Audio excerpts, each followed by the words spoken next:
Assalamualaikum warahmatullahi wabarakatuh. Saya Elvina Rasnurianti dari Pendidikan Akuntansi Universitas Muhammadiyah Surakarta. Kali ini kita akan membahas mengenai asumsi, prinsip, dan konsep dasar akuntansi. Materi ini merupakan salah satu materi akuntansi dasar yang sangat penting karena dalam penyusunan informasi akuntansi itu harus dilaksanakan dengan berpegang pada prinsip, asumsi, dan juga konsep dasar akuntansi yang berlaku umum. Sehingga pihak-pihak yang menggunakan informasi akuntansi memiliki pemahaman yang sama terhadap informasi akuntansi yang disajikan. Materi ini termasuk ke dalam kompetensi dasar mata pelajaran akuntansi dasar KD 3.4, yaitu memahami asumsi, prinsip-prinsip, dan konsep dasar akuntansi, serta KD 4.4, yaitu mengelompokkan asumsi, prinsip-prinsip, dan konsep dasar akuntansi. Oke, langsung saja kita masuk ke pembahasan yang pertama mengenai asumsi dasar akuntansi. Asumsi itu sendiri dapat diartikan sebagai acuan atau ketetapan yang menjadi dasar dalam membuat laporan keuangan. Dalam pembahasan ini, kita akan membahas asumsi menurut GAAP atau Generally Accepted Accounting Principle dan juga asumsi menurut SAK atau Standar Akuntansi Keuangan. Nah, umumnya di Indonesia menggunakan asumsi dasar menurut Standar Akuntansi Keuangan. Kita bahas dulu mengenai asumsi menurut GAAP. Yang pertama, kesatuan usaha atau Economic Entity Assumption, yang berarti bahwa aktivitas sebuah perusahaan bisnis dapat dipisahkan serta dibedakan dari pemiliknya serta unit bisnis lain. Misalnya, seorang pengusaha memiliki restoran dan juga bengkel, maka pengeluaran restoran dan pengeluaran bengkel tersebut harus dipisahkan walaupun dimiliki oleh orang yang sama. Yang kedua, asumsi kontinuitas usaha atau going concern assumption. Asumsi bahwa perusahaan tersebut mempunyai umur yang panjang, artinya perusahaan tidak dilikuidasi dalam jangka waktu dekat, akan tetapi diharapkan perusahaan dapat beroperasi dalam jangka waktu yang kontrak-kontrak dan perjanjian-perjanjian. Yang ketiga, asumsi pengukuran unit moneter atau monetary unit assumption. Beberapa transaksi yang terjadi dalam suatu perusahaan dapat dicatat dengan menggunakan ukuran unit fisik atau waktu. Tapi karena tidak semua transaksi itu bisa menggunakan ukuran unit fisik yang sama, sehingga akan menimbulkan kesulitan-kesulitan di dalam pencatatan dan penyusunan laporan keuangan. Sehingga asumsi ini memungkinkan akuntansi untuk mengukur setiap transaksi bisnis atau peristiwa ekonomi ke dalam mata uang. Yang keempat, asumsi periodisasi tepat waktu atau time period assumption. Asumsi ini beranggapan bahwa kehidupan perusahaan akan berkesinambungan dan informasi akuntansi dibutuhkan atas dasar ketepatan waktu. Atas dasar itu, laporan keuangan perusahaan disusun dan diterbitkan berdasarkan periode perusahaan dalam kurun waktu yang konsisten agar berguna bagi manajemen, pemilik, dan juga kreditur.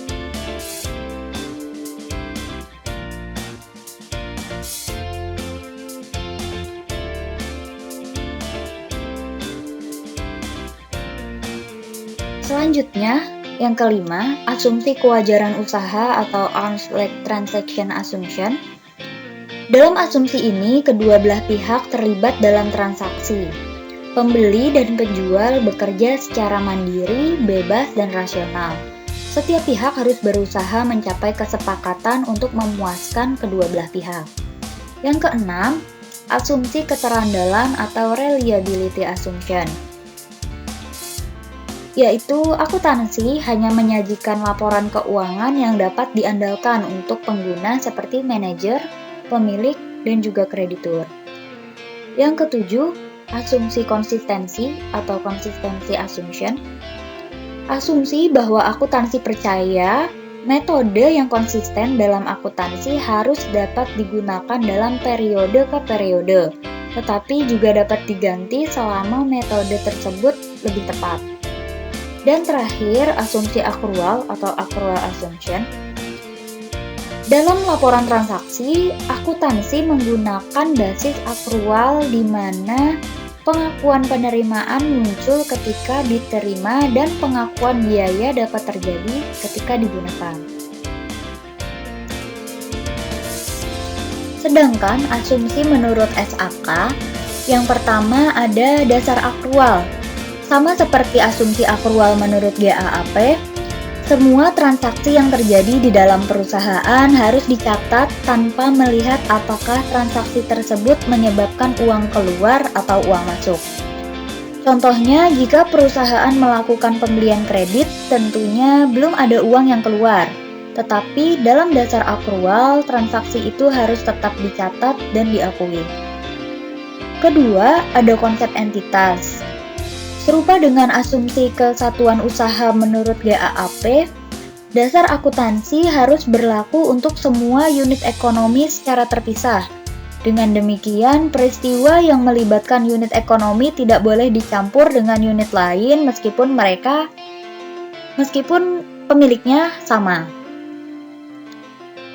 Yang ketiga, ada kelangsungan usaha, yang berarti dalam laporan keuangan diasumsikan bahwa perusahaan pasti akan melanjutkan bisnis di masa depan sampai waktu yang tidak terhingga. Keempat, ada unit moneter, yakni semua transaksi ekonomi dinyatakan dalam mata uang tertentu. Dan yang terakhir, ada periode akuntansi, yang berarti laporan keuangan dari suatu perusahaan harus dilaporkan secara berkala dan dibagi dalam periode tertentu. Selanjutnya, kita akan membahas mengenai prinsip-prinsip dasar akuntansi. Nah, prinsip dasar akuntansi ini memuat hal-hal apa yang harus dilakukan dan apa yang tidak harus dilakukan untuk menghasilkan laporan keuangan yang akurat. Prinsip dasar akuntansi terdiri dari 5 prinsip. Yang pertama yaitu prinsip biaya histori atau historical cost principle. Prinsip ini menghendaki digunakannya harga perolehan dalam mencatat aktiva, utang, modal, dan biaya. Harga perolehan yang dimaksud di sini adalah total biaya yang dikeluarkan untuk mendapatkan suatu aset. Kedua, ada prinsip pengakuan pendapatan atau revenue recognition principle, yaitu prinsip saat suatu pendapatan diakui karena telah direalisasikan. Lalu, kapan pendapatan itu dikatakan direalisasikan? Nah, pendapatan baru dikatakan terrealisasi saat produk, barang, atau jasa telah ditukar dengan klaim atas kas. Lalu yang ketiga, ada prinsip mempertemukan atau matching principle. Untuk menyusun laporan keuangan periodik, pendapatan yang diperoleh atau terjadi dalam periode akuntansi tertentu harus dipertemukan secara layak dengan biaya-biaya yang terjadi dalam periode akuntansi yang sama. Yang keempat, prinsip konsistensi atau consistency principle. Agar laporan keuangan dapat dibandingkan dengan tahun-tahun sebelumnya, maka metode dan prosedur-prosedur yang digunakan dalam proses akuntansi harus diterapkan secara konsisten dari tahun ke tahun. Dan yang kelima, ada prinsip pengungkapan penuh atau full disclosure principle. Prinsip ini bermaksud untuk memastikan laporan keuangan yang disusun hendaknya dapat menghasilkan dan memberikan semua informasi, baik yang bersifat kualitatif maupun kuantitatif yang dapat mempengaruhi dalam pengambilan keputusan bagi pihak-pihak yang berkepentingan. Selanjutnya, mengenai konsep dasar akuntansi. Konsep dasar akuntansi dari 8 konsep. Yang pertama, konsep entitas bisnis atau entity theory. Dalam konsep ini, perlakuan akuntansi terhadap perusahaan atau bisnis harus berbeda dengan pemilik entitas. Kepemilikan aset dan kewajiban antara pemilik dan perusahaan tidak boleh disamakan. Yang kedua, konsep pengukuran uang atau money measurement concept. Uang dijadikan standar dalam mencatat aktivitas ekonomi karena uang memiliki nilai nominal yang sudah jelas, tidak seperti pengukuran nilai menggunakan barang yang sangat berpotensi kekeliruan taksiran karena sifatnya yang subjektif, sehingga yang menjadi standar penilaian pokok adalah uang.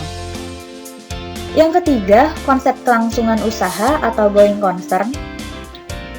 Konsep kelangsungan usaha adalah konsep yang menyatakan bahwa perusahaan akan beroperasi terus-menerus sampai waktu yang tidak ditentukan.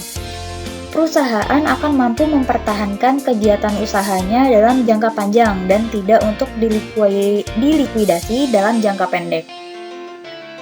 Lalu yang keempat, konsep dua aspek akuntansi.